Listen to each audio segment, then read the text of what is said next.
Hey! Tambala na! At eto na sila, ang nag-iisang masugid na tagahanga ni Nicole Yala. Chris Chuper! Kasama ang nag-iisang die-hard fan ni Chris Chuper, Nicole Yala! Dear Nicole and Chris. Dear Nicole and Chris. Dear Nicole and Chris. Dear Nicole and Chris. Magandang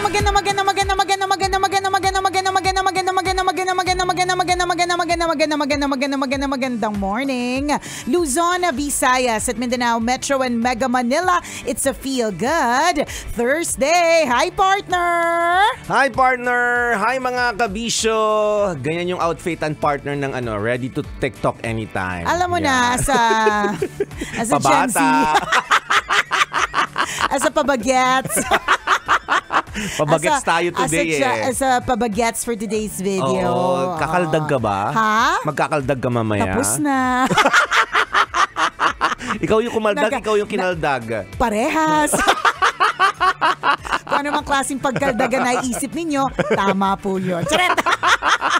Good morning po sa lahat ng mga kabisyo natin na ganitong oras.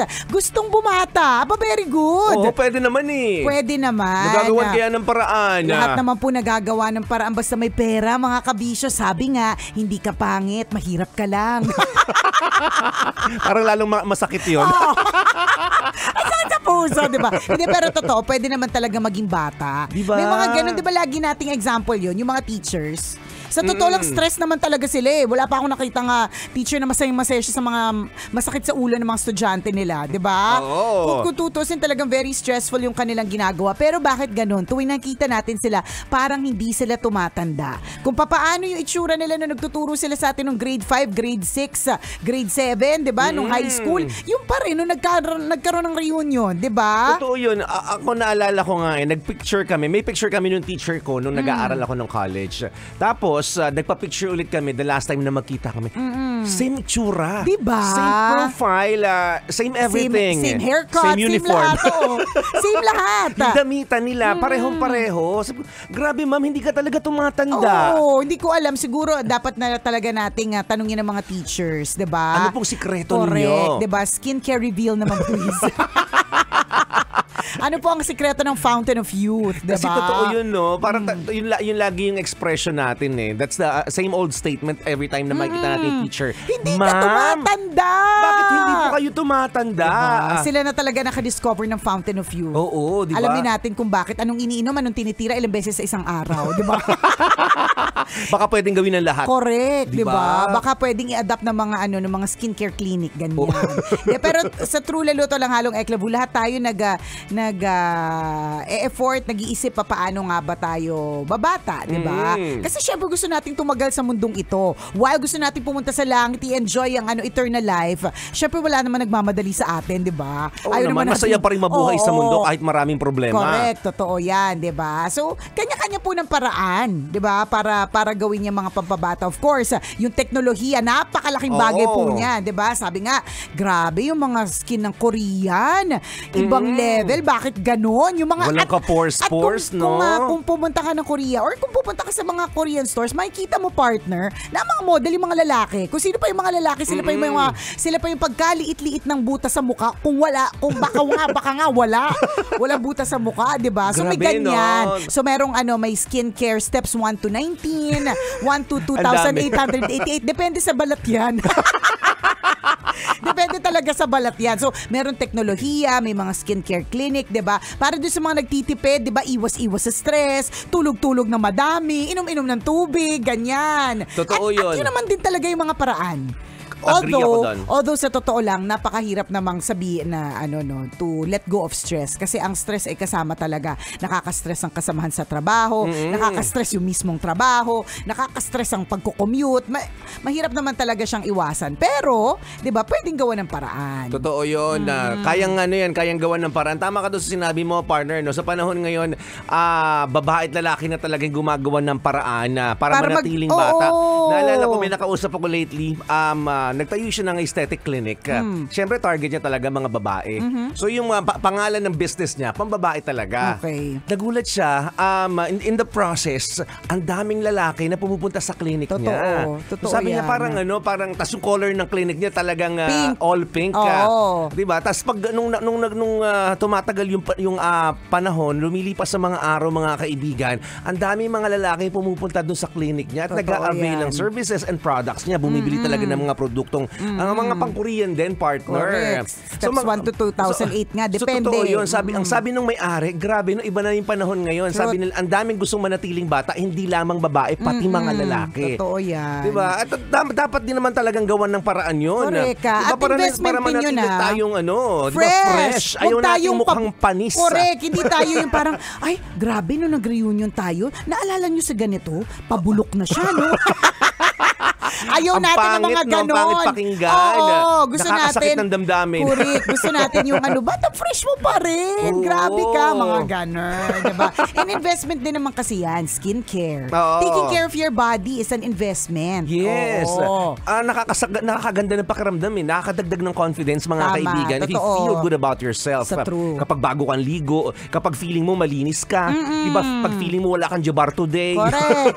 Diba? Nakakadagdag ng self-confidence. Kaya Yes. investment din po yan. Kaya kung ikaw ay ganitong oras pinag-iisipan mo, ano ba? Bibilin ko na ba tong yung set na ito na pampakinis daw? Or magsiset na ba ako ng appointment sa isang skincare clinic? Oh, this is a sign. It's also an investment. That's taking care of yourself. Yes. Diba? Yan yung isa sa mga paraan para masabi mo talaga sa sarili mo na, okay, minamahal ko yung sarili ko at inaalagaan ko yung aking sarili. Oo. Very good ka naman dyan sa part na yan. Isang paraan din diba? yan para ipakita mo may self-love ka. Diba? Yung pag-aalaga ng sarili. Tama. Totoo yun. Isang paraan din yan. Tinan mo, paraan ng pananamit. Oo, diba? yes. Para mabuwasan yung mukhang Yung edad. mukhang matanda. Oo. Oo, yung edad. Yung Kasi mukhang parang, yung, you may look so old. may mga pormahan kasi talagang Nakakabata. tapos may mga pormahan na talaga na alam mong it's a certain age. Alam mong Yes. kwarentahin. Yung ganyang Oo, forma. titong-tito Oo, at titang-tita, correct. Yung ganyang ganon. forma, sinusuot yan ng mga kwarentahin, mga sisintahin, di ba?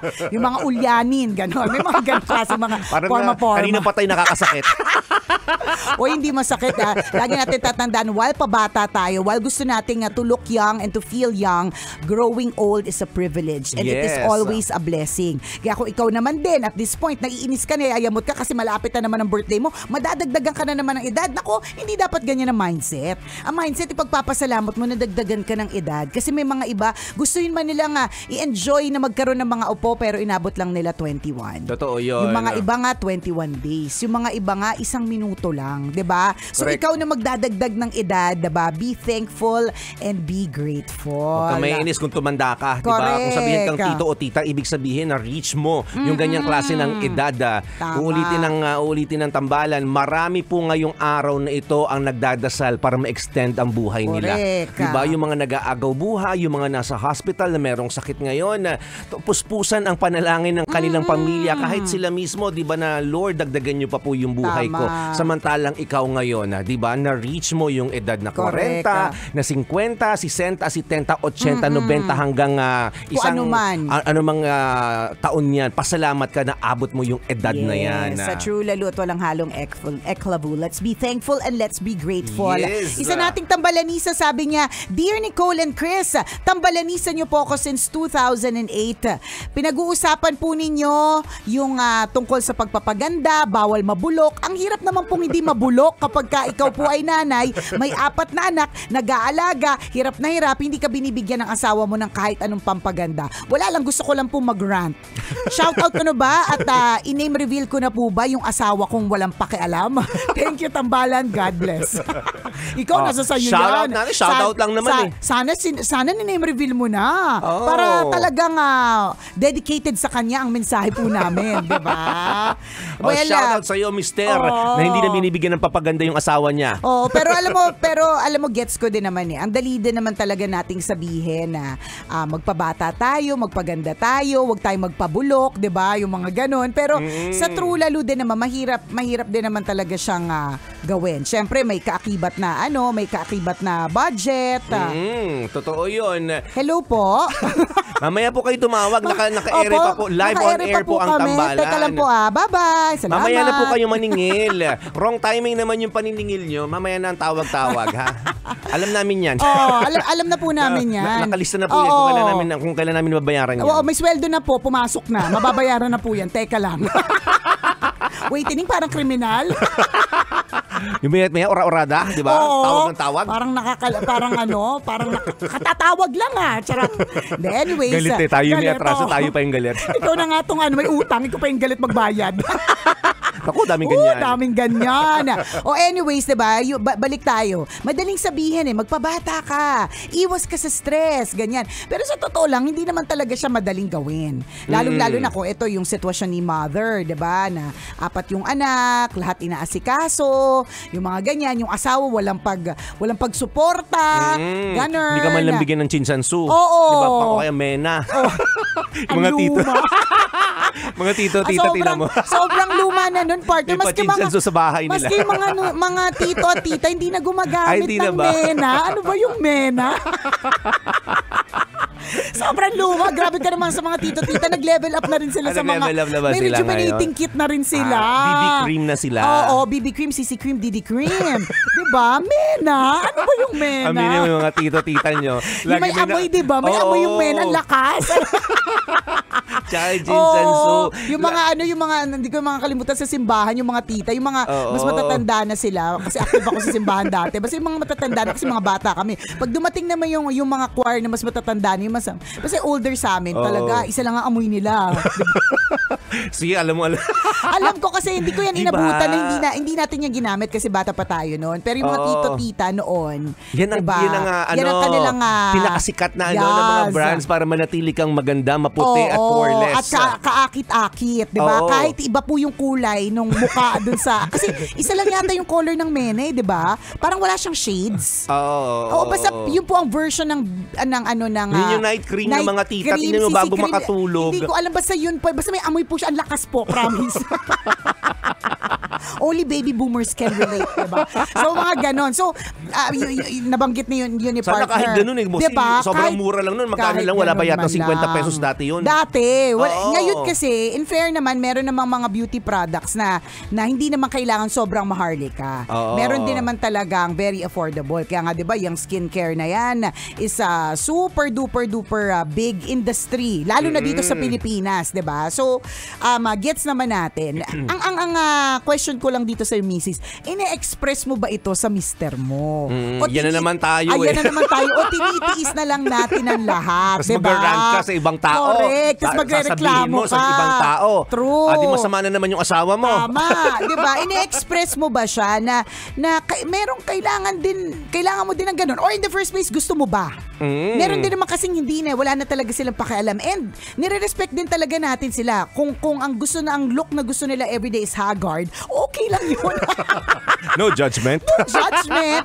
Baka ang sa kanila, ang dami kong ibang pwedeng asikasuhin versus my nails or versus yung face ko na oily. Madami akong ibang pwedeng gawin, which is good. Diba? Ano yan talagang mataas ang tingin ko dyan sa mga stay-at-home moms. Ibang level po talaga, promise. Ibang level yung pagtingin ko sa inyo. At yung makalimutan yung sarili dahil sa pag-aalaga sa buong pamilya, talagang kahanga-hanga, very hero-like, diba? So, yun yung mga tanong, okay lang ba sa'yo? Pero the fact na nagsasabi ka, ibig sabihin, baka hindi masyadong okay. So, ang second na tanong, in-express mo na ba yung nararamdaman mo sa mister mo? Totoo. Diba? Kasi kung gusto mo paraan anong kailangan gawin ni mister para masolusyonan yung problema mo? Tama. Alam ba niya yan? Correct ka. Diba? Kung di niya alam, baka iniisip niya, komportable siya eh. Okay lang naman siya. Mukhang masayang-masaya naman siya sa pagiging oily niya, diba?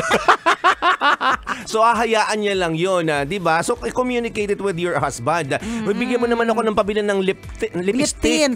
Lipstick, sabi ng mga tita. Ang lip tint pa naman, pwede na sa cheek. Pwede Oo. na sa lips. Ang dami niyang function. Oo, Pwede na pero sa ilagay. Halloween, di ba? Well, pwede din, di Pero ba? dugo. Pwedeng lagay sa talampakan ng paa para mamink-mink yung ano. Mamink-mink yung talampakan, di ba? At madaming murang Mga produkto, ganun. ha? Sabihin mo, request mo. Express mo din.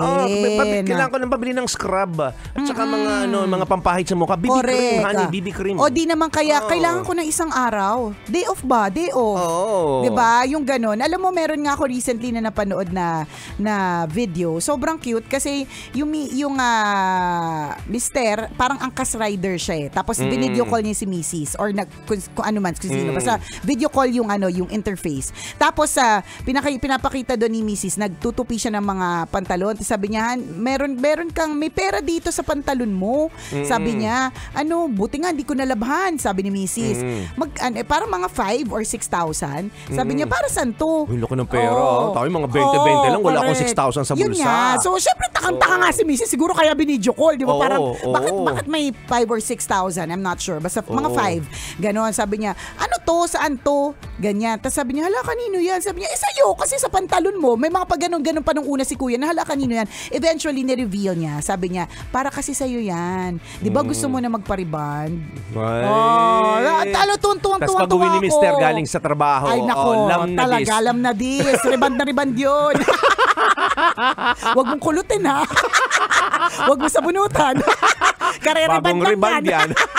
Pero ito sobrang the whole time na pinapanood ko, tinapos ko yung video eh. The whole time nakasmile lang talaga ako. Kasi yung ramdam mong alam mong pinaghirapan ni kuya, alam mong perang pinaghirapan, tas alam mong it's a beautiful surprise for the wife. Diba? Yes. Tularan po natin si kuya. Yan yung Mag-iwan po sinasabi tayo ng 5,000 sa bulsa. Correct. Isang malaking check ng pink na ballpen. Have a feel good Thursday, mga kabisyo. Bye-bye!